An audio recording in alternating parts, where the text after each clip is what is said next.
Hey everybody, welcome back to another episode of Dadcast. I am your host, JP, joined by the other host over there, Nick Martin. How are you, sir?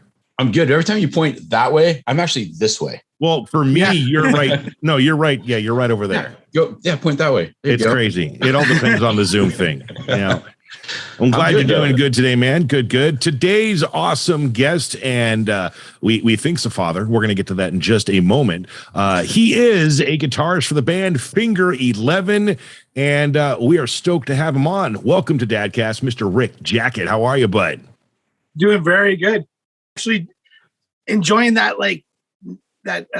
window where the kids at school. Do you know what I'm saying? Oh, hey, I'm literally inside that window as well. Yeah. So it's nice, man. It's like, it's doing good. Today's a beautiful day, and it's been great. So. Awesome. See, Nick, he has an infant or a toddler, toddler infant right now. So he doesn't. I started over, so I'm looking forward to that window. Like my little boy Titus, he's my first, right, and only child. So this is my first run through and experience, and so. This is like because of COVID and because of last year and because everything shut. This is my wife's first realization that I know what other parents were talking about now. All the jokes on like the sitcoms about when the kids go back to school. He was always so young. We were like, we don't want to give him up. We don't want him to go anywhere. But now you get 1 or 2 days of like 5 daytime hours back, and it's pretty mind blowing. It is wonderful. It's pretty awesome. Yeah. So you're a father of one, Titus. He's a boy. Yep. How old is Titus, Rick? He's 5.5. He's okay. So kindergarten then, right? Senior kindergarten. Yeah. Oh boy. No, he's a wonder. I mean, every age so far has been a wonderful age, but this is maybe my favorite because he can communicate. And now all of a sudden, awesome conversations about whatever's in his brain. And that's a great place to live. Do you know what I mean? Inside the head of it is. Yeah, and it gets even more complex as they get older. My age, which I was really looking forward to with all of my children, but at the same time very frightened about, was age 7, the age of reasoning. Oh. When they can start thinking through things, and boy, oh boy, my littlest, my 8-year-old, she really is taking advantage of that. Oh, yeah. I bet, it's like a friend of mine was saying, the saying "because I said so" just so quickly loses water. Down, they get a little bit older, and then that, right now, it's great. It's like, Titus, because I said so, because I'm looking out for you. That's enough logic for him. Yes. It's like, okay, I got you. Thanks. Now, the age of reasoning will be very. Yeah, then they're like, but why? Because you say so, Dad. Yeah. What is your thought process behind the fact that you want me to clean up the mess I just left on the table? Because I don't get it. Tell me. And, man, I'm not ready for that kind of. Yeah, so my 17-year-old, it's like going to freaking court every time I have to ask her to do something. I'm like, I have to plead my case, get a judge and jury. It's like, come on, what the hell is going on here? I'm the dad, damn it. Right. Yeah. I'll take age of reasoning over preteen and teenager every day of the week. But unfortunately, that is not something that we can do. Yeah. No, I mean, that's the goal, right? It's like, it's the harder it gets means it's a sign of a good life, basically. You know what I mean? Everybody's growing up and everybody's thinking for themselves. And it might be more challenging for us, but that's a sign of succeeding with your child, Absolutely. Especially if you can continue those conversations. I don't like to get too negative or sad on Dadcast, but I have to ask you a question because I think it parallels my story a little bit as well, and I'm just curious about it. So just be forewarned, I'm not trying to make everyone sad here, but I did a little deep dive on Rick Jackett earlier today, and I came across an interview back in 2016 asking about hardships in your life and whatnot, and you were talking about the passing of your father. That was, I'm assuming 5 years ago, give or take, and your son is now about 5. Did your father get a chance to meet his grandson? He didn't. Okay. It was same with me. Yeah, it was pretty. Like, my dad battled cancer for not a very, he got in, it went fast-ish. Nothing can go fast with cancer, but it was about 4 months, let's say, instead of years, right? And so we just honestly, we didn't, my wife and I have been together for quite a long time, and we were sort of got together under the idea like we'll never have kids, Right. And we've been together for so we were probably together for, I'd say, like 13 years before we one day said, hey, maybe we should have a kid, and this came shortly after my dad passed. Obviously that changes your perspective. It changes everything. It changes how you look at life and what's your priorities and these kinds of things. So, so we were older. We're older parents, but we had that last little sort of opportunity to have a child, and we did. And, in our family, I'm not a religious person or anything like that, but I'm spiritual, and I believe in, the flow of the universe and stuff. And there's very much a feeling of like the universe sort of traded us, because for me, to have children, it wasn't an instantaneous thing. It took some time and some effort, and when it happened, it just felt like, well, we lost a good one, but we gained a good one too in the family. So it's bittersweet. The first couple of years was very bittersweet, knowing that what my dad was missing, what he never had the opportunity to know and love. But at the same time, that's just how life goes. That was how I did. My father's father passed away before I was born, so I never met my grandfather. It's a weird, sad tradition in our family, right? But it's just part of our family. It's part of our family story, And honestly, to be on the subject, my father-in-law just passed away about a month ago, and we have a direct comparison to one grandfather that never got to meet Titus and one grandfather that got to meet him and live with him till he was 5.5 and have those memories.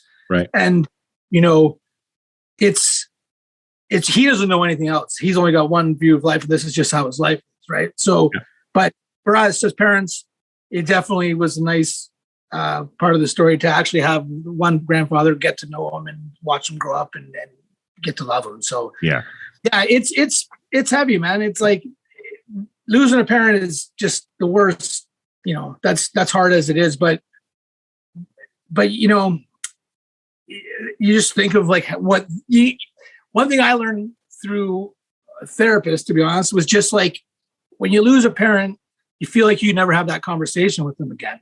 But the truth is, if you were close, you know exactly what they would say in every instance. Like they've told you your whole life, how they feel, what they think. And so I often have many conversations in my mind with my dad about how I know exactly how he would feel if he was here to see Titus. I know exactly how he would be. And that gives me comfort, so. Absolutely. Same, like I said, parallels very, very close. My dad, he had 2 grandchildren from my brothers and sisters, but they're both girls. So the first son was mine, and he's 11 now. And he was about a month and a half, 2 months in utero when my dad passed away. So he got to find out he was having a grandson from the youngest of the children, me. So that, at least I got that.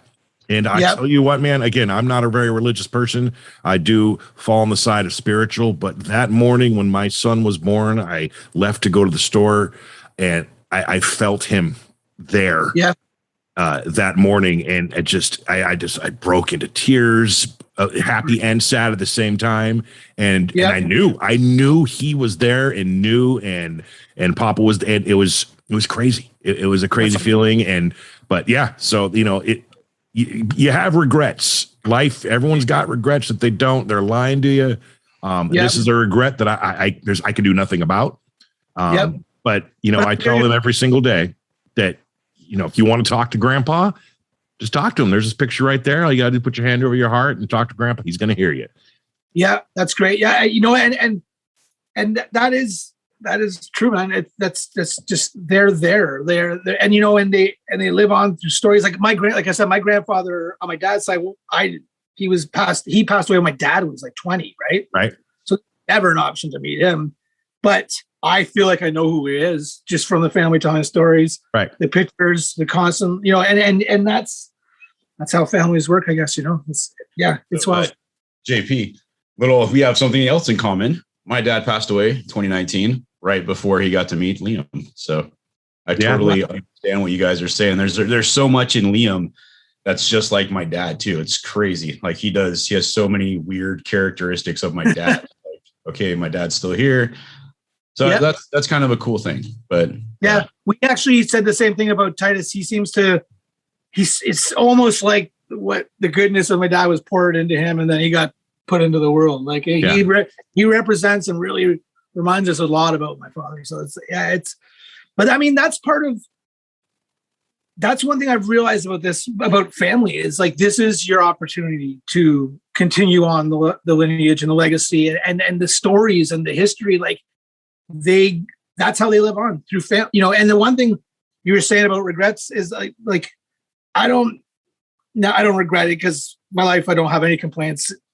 The path it's been on. It's been a joyful, wonderful ride. But if I knew then what I know now, yeah, I'd probably have like 5 kids. Right.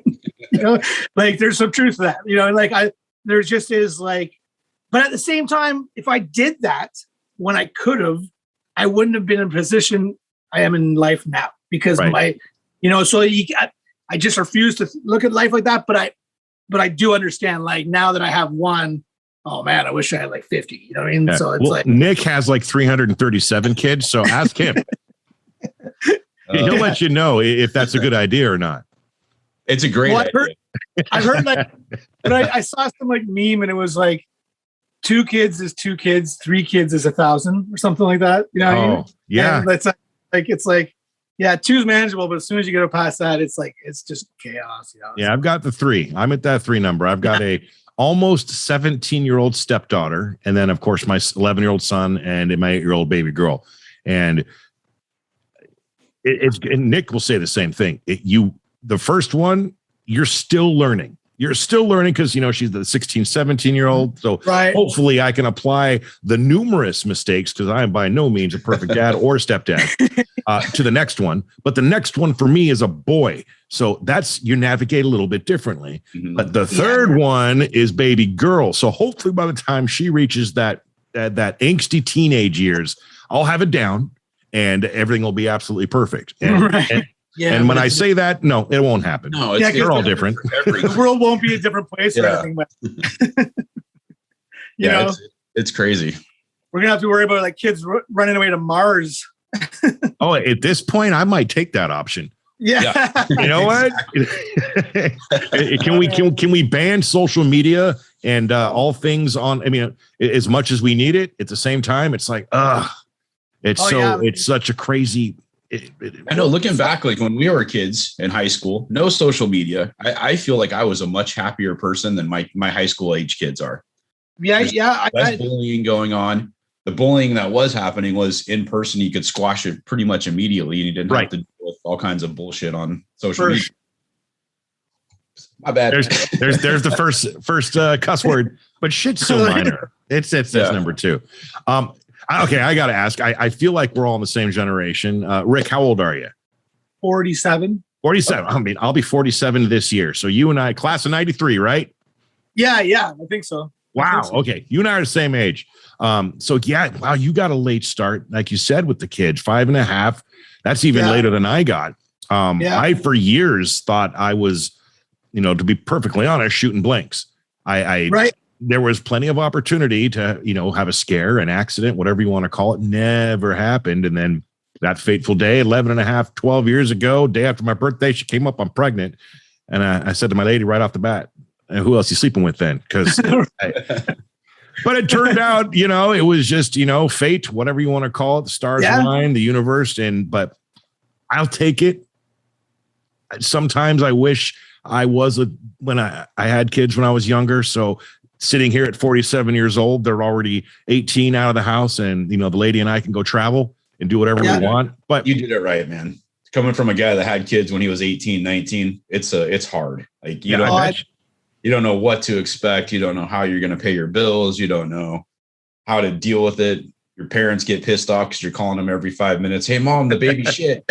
Mom, what do I do? Mom, the baby fell off the couch. Oh man, I can't even imagine that, man. Well, first of all, when we were 18, we jumped in a van and took off on the road. So we literally had a tour manager hired to take care of us because we couldn't take care of ourselves in a proper way out on the road. We were just too wild. You know what I mean? So I couldn't imagine at that age manning up and being responsible for another life. Like, that's amazing, man. That's an incredible feat, man. I don't know how you. It was definitely scary. I was just graduated high school. I was in Tijuana, Mexico, surfing, eating tacos, living my best life. And I came back, and the girl I had hooked up with right before I left is like, "Hey, I'm pregnant." I'm like, "I don't even know you." Oh man, crap. So we tried to make it work. We ended up being better friends, and we have an amazing 23-year-old son. So it's well, that's what I'm also learning. I mean, like, you know, there are days where I'm like, wow, I do the math in my head. I'm like, if I live a good, healthy life, holy shit, I'll be like he's only like, I'll be 75. He's going to be like 30. You know what I mean? It's like, but honestly, when I look at him every single day, I know he'll be okay. And even if I was to leave the world tomorrow, he's been made. And that's all that's really the thing that matters, right? Like he's living. He's got a chance to live now in life. And like he exists, and that kind of thing. They say there's no real good or bad time to have a kid or to die. Like there's just, but when it happens, it's happened. And now that's a new part of the world. And I think that's something that I'm at peace with, like it's weird when I pull up to pick up my kid and I'm older than the principal. Do you know what I mean? Right. Like, I'm by far the oldest person on the schoolyard. Like, you know what I mean? Like by like years, and especially because he's so young. It's not like he's in grade 8 and I'm the same age. Like and again, I'm cool with that. If that's the only way that I could have Titus in this world, then that's yeah. But do you know what, Rick? You're probably the coolest damn old guy on that campus. Well, you know what? It's funny. So I'll tell you, like when this whole thing started, COVID, right? So we were living in the city. Me and my wife have been living in Toronto for 11 years at that point, right? So we COVID starts, city changes. Titus is just about to start junior kindergarten. And we live across the street from a school in the city, in a beautiful neighborhood, great people. But the whole city changed. And then the schooling changed. And all these things changed. And we were like, this was the ideal situation pre-COVID. We could have literally looked at our front window and saw his school, saw him playing like in the city. That's an amazing opportunity. But what we realized is like, this is his introduction to school and it's going to be a nightmare. So for his sake, let's keep him out of school for another 6 months, or at least because at that time, everything was so uncertain. Right. And within 3 weeks, me and my wife talked about and sold our house in Toronto and moved to a farm in a really small community about an hour and a half outside of Toronto. And it was all because of Titus and the opportunity to give him some sense of normalcy and his upbringing, which when I was living in the city before COVID, it was like, this is exciting. I don't know what I'm going to do bringing up a kid in the city because it seems like there's so many challenges and so many things, like the thing that scared about me was him being a teenager in the city on the subway. He could be across town in like 10 minutes. You know what I mean? Like really hard to keep track of them. And so when we moved out here, he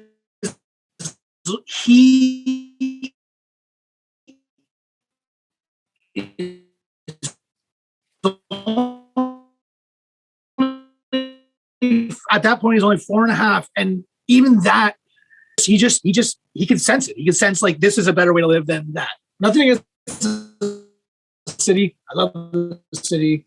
Done. You know what I mean? I hadn't pictured moving to the country. I thought I was going to live in the city, being a band, play shows, be all, I never thought I'd want to live in the country, but I saw for his sake, we move him now, he can start school and stay in that school for the rest of his school. And he'll make those friends and stay with those friends. And and then he has we have an 18-acre farm. So he's got all this space to run around and be a wild boy, which suits him better. So I don't know. There's something about, anyways, my point being, when we moved out here, there was no internet. So we lived the first 5 months out here with no internet. And we had our phones, we could do that kind of stuff. But for the most part, we just listened to records, played board games, watched DVDs, like old school, right? Like, you know, me and my wife joked, like, let's not move to the farm and act like it's the 60s. Let's move the farm and act like it's the 90s. You know what I mean? So there's still some technology, but, and you know what? It was amazing. The bond, taking it, and it's not something I would consciously choose to do. I guess I did consciously choose to do it, but I guess what I'm saying is if I was living in the city, I wouldn't have cut my internet off for 5 months. Right. But as soon as no internet, the family bond just instantly got tighter. You know what I mean? And I know that's not practical with older kids, but I do believe that if we can make it through sort of the Wild West phase of the internet and get to the place where the internet's almost as boring as banking, you know, and it doesn't become everybody's like go to everything conversation all the time. You know what I mean? Because I felt like before I did that, it was impossible. But once I did it, I was like, this is amazing. Like, this is sort of what I've been missing, not knowing I was missing anything. Uh-huh. You know, and that could be a major reason. And we're slowly losing touch, even though we're more in touch. It's a crazy dichotomy. And just, I love how you termed that the Wild West of the internet. Are we still in the Wild West, in your opinion? Yeah, I for sure. And until the government regulates the internet, we're in the Wild West. Yeah. And I don't know if, like, I mostly in life, I'm middle of the ground. I don't really have an affiliation. I don't pick one side. I don't just blanket think one side has the answer. Right. I don't think the government should regulate the internet, but until the government does regulate the internet, then people can do what the fuck they want on whatever. They can do whatever the hell they want on the internet, right? So it's a tricky situation. Like, you know, I think we're getting really close to the government regulating the internet as well. Like with the whole Facebook turning into the meta universe or whatever.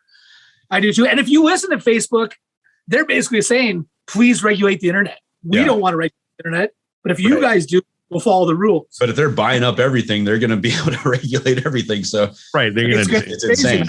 It's insane. It's a really tricky, and that's why it seems all encompassing. But I just lived half a year proving to myself that like nothing stops if the internet isn't in your life every day. You know what I mean?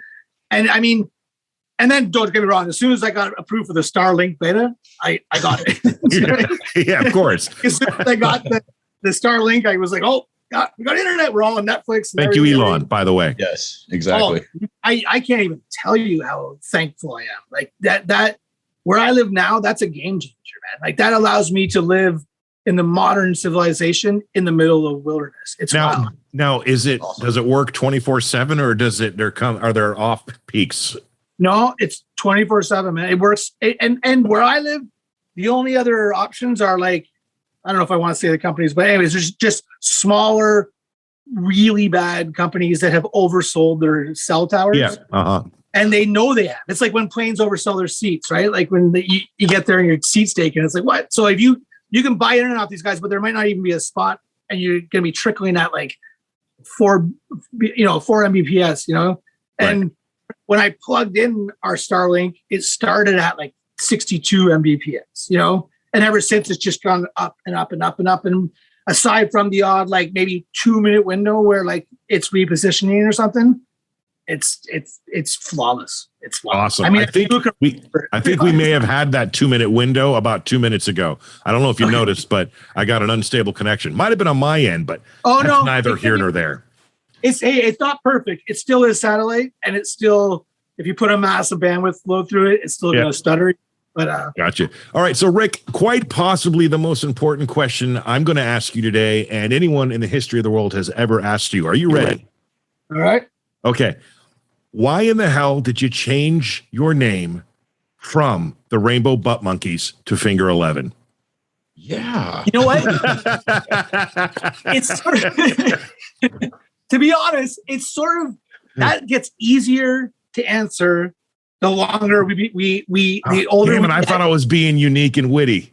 No. We get asked that a lot. The common misconception is that our managers and our labels told us to. That was it. Right. That at the time, that was sort of the story.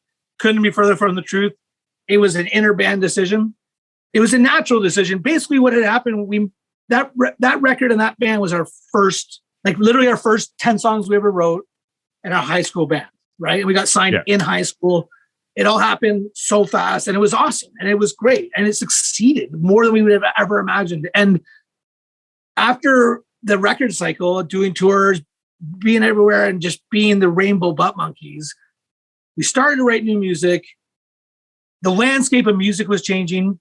Now there was Tool, there was Rage Against the Machine, there was like Heavy Soundgarden. There was all these bands that were serious. And when we started, it was more like the Chili Peppers and like that kind of work, right? Right. So we're influenced as young people. We started writing a lot heavier music. And we sort of realized the biggest change, I think the biggest realization, aside from the music not fitting the name, was like, we want to do this forever. Or as long as we can. Yeah. And do we really want to be 47-year-old butt monkeys? Like we sort of saw the Bare Naked Ladies succeeding with that name, and we sort of saw it's going to work against you eventually. People like it's fun. It's funny, but when you try and be taken serious, or if say you even wrote, like say we wrote one thing and we were the Rainbow Butt Monkeys, like how is that going to ever work, right? Like so there was a bit of like a realization, like if we want to be a band forever or as long as we can, then we can't do it under the name Rainbow Butt Monkeys. As much as it, you know what, even though it has succeeded, like it had done well, but we weren't the same people.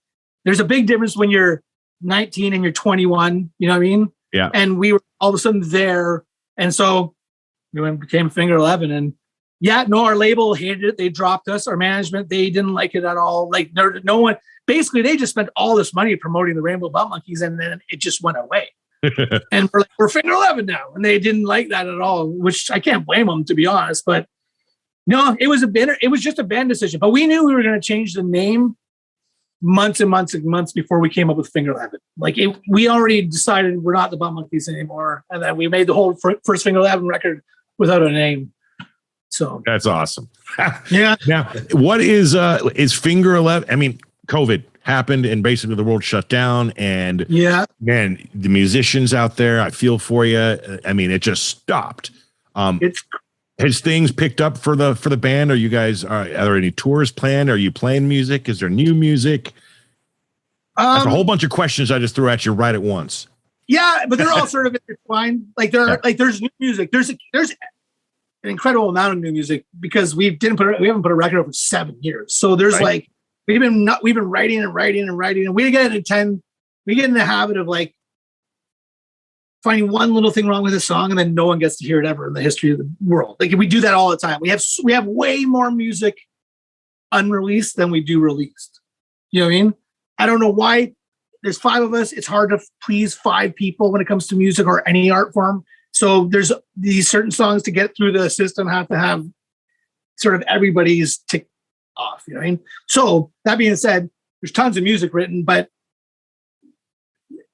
everybody got screwed at COVID. But our plan really was in 2019 to release a bunch of new music and a bunch of acoustic stuff. We had all this planned, and we had a bunch of shows lined up. Like it was supposed to be a big year for the band, and then this happened, and now it's really kicked our ass because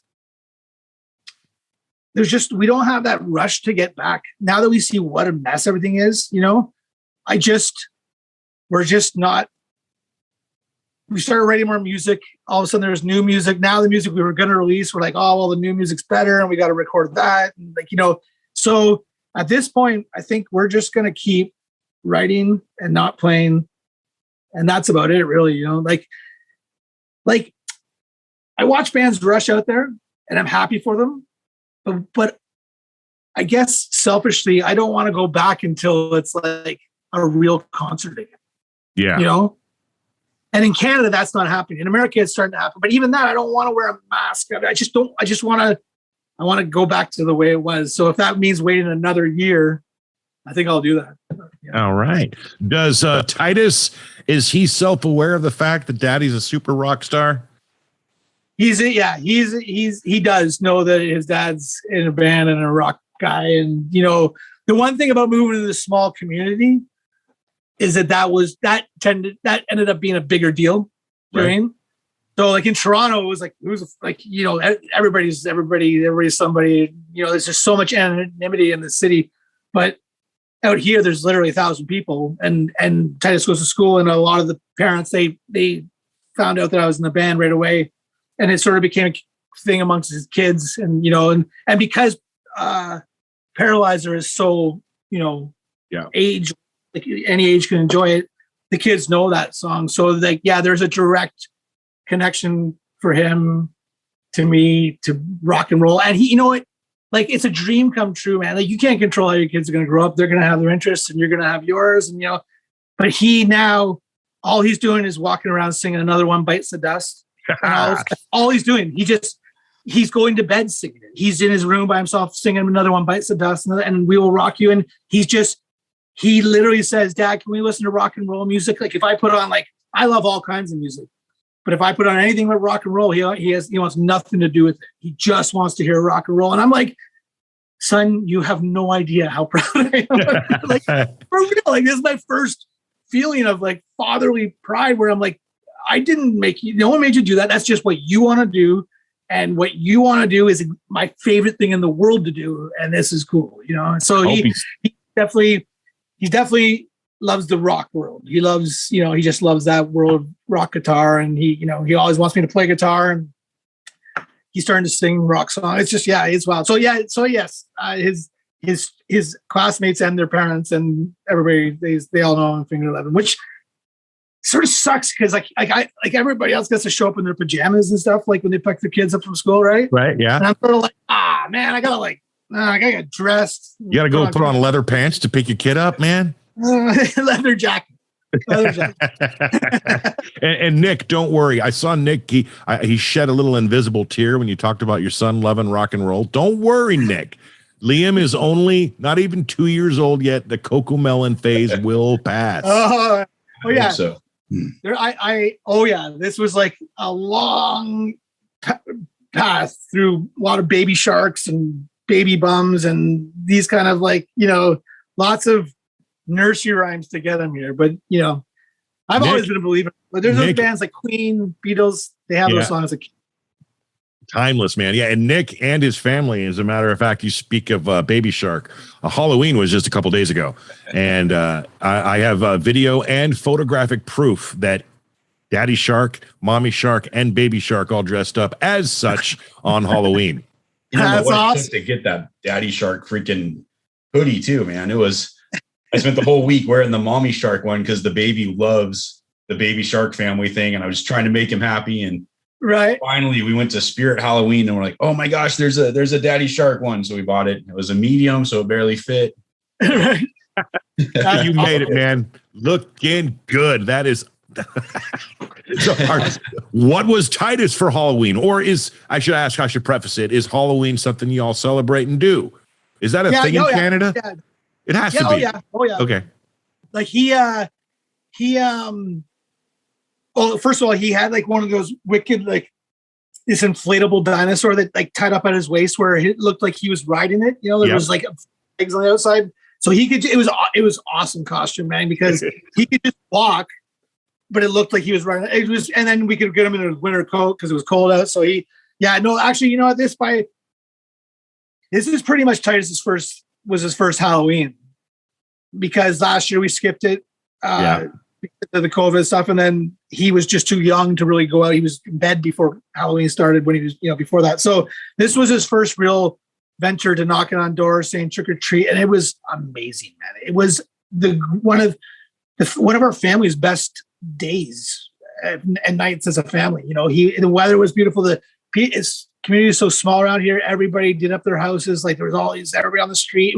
Like I was saying to my wife, I was like, this is like the way that Halloween nights were portrayed in the 80s in movies, like right? E.T. and how, like these kids, they're all running across the street. There's no cars. Everybody's screaming and laughing and everybody's scared. It was like a movie set of like how a typical Halloween should go, And it was because I grew up in the suburbs and I lived in the city. So I never lived in a real small community like this. And it was wonderful, and he couldn't have been happier. So I was really happy to see I'm just ready for a lot of people to be out on the street smiling again. And that was the first time in a long time I'd seen that. So felt good, didn't it? This was there's my baby girl's Halloween costume.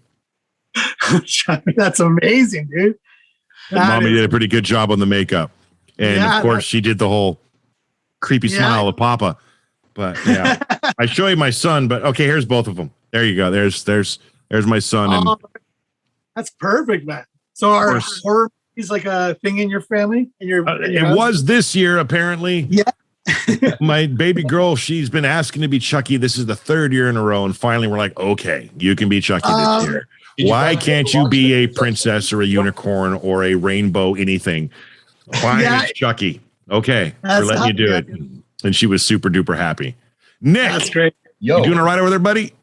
Yeah. All right. So far, man. I am. Did you prepare a fast five? Of course I did. All right. I got to ask the question. All right, Rick, here is a segment of the podcast we like to call the Fast Five. Nick's going to ask you a series of 5 questions. They're not deep usually, and you can answer them. You can not answer them. You can give one-word answers. You can give crazy, complex answers. Entirely up to you. Are you ready? I am. All right. All right, bud. What's your favorite food to cook for your kid? Well, because like my favorite food to cook isn't my favorite. Well, okay, he loves bacon and eggs. I love making bacon and eggs. Around here, it's called Dad's Diner. My wife and him put an order in, and they go play in the yard. And I like cooking over easy eggs and bacon and making toast and fruit and that kind of stuff. Right. So that'd be my favorite thing to cook for him. So. That's awesome. Your favorite venue to play when you guys are playing shows? There's a place in Vancouver called the Commodore Room. It's a really cool venue. It's just sort of that perfect size. Stage is real nice and high, and it's been there forever, and it's like the place where the Doors used to play in the 60s, and like these kind of. But it holds maybe like 1,000. That's a great venue. I love playing the Commodore. They used to have. I don't know if they still do, but the floor used to be on tires, on old tires. So literally, when the crowd would start jumping, it would push back from the tires. And it was an amazing, it was on purpose, but you would see from the audience and like the crowd, you never see a crowd be able to, because even if they want to, they can only use their feet. This is like sort of like a trampoline. And that's a cool venue, the Commodore, I'd say. Very cool. What's your favorite thing to take your kid to go do? So right now it's probably just cruising on the ATV, Ooh. Like we got a nice, awesome. Like the back of our property's got lots sort of field and some bush area and stuff. And we've got some tracks back there. So that's our, helmets on and safe and not fast. Just go cruise back there. Yeah. And then we usually get off out in the bush back there, and he likes to play amongst the trees and stuff. So that's right now my favorite thing to do. So very cool. Your favorite song to cover live? Ooh. We don't do a lot of cover. Okay, I guess the one cover that we did live for years and then never, and we just recently recorded a version of it. It was for Finger 11 is Welcome to the Machine by Pink Floyd. Oh man, I love Floyd so much. And we used to open the set with that, and it was a real fun way to open the set because it's got such a slow build and and take people a second to realize what's happening. And then we recorded a version of it. I think it's available on YouTube, but I don't know if we've put it up in any musical places like Spotify and iTunes yet. I think the full version is available on YouTube, I think. But so that's probably the best cover that we do live. So. Nice. All right, last one. If you could have a billboard with anything on it, what would it be and why? I could have a billboard with anything on it. I wonder what that. Like, that's hard. That's a good question. Let me think. What did I put on a billboard? Maybe just like, oh man, he got me here. I'm a pretty private person, so I'm like, what would I want to tell the world on a daily basis? I guess like, how about hiring garage cleaner? hey, actually, no, no. You know what I would say? I would say, like, don't be an asshole. That would be that's what my billboard would say. Like, don't be an. Perfect. You know, like, just, I feel like that came right after my statement too. So that was so well put. So that question comes from just as a joke. When we first started the podcast, I bought us a billboard in the city that we live in. And it was just hilarious. It was the #1 parenting podcast in the world. I threw on this billboard. And we had like 4 episodes at that time. Yeah. I love it. I love it. Yeah. Awesome. Maybe that's why we got blacklisted, Nick. No, I'm just kidding. Maybe. No one's blacklisted. I'm going to add a question. I tend to do that, Rick, if that's all right, especially when it comes to musicians and artists of the sort. If you can play a show with any artist or band, living or dead, who would you pick?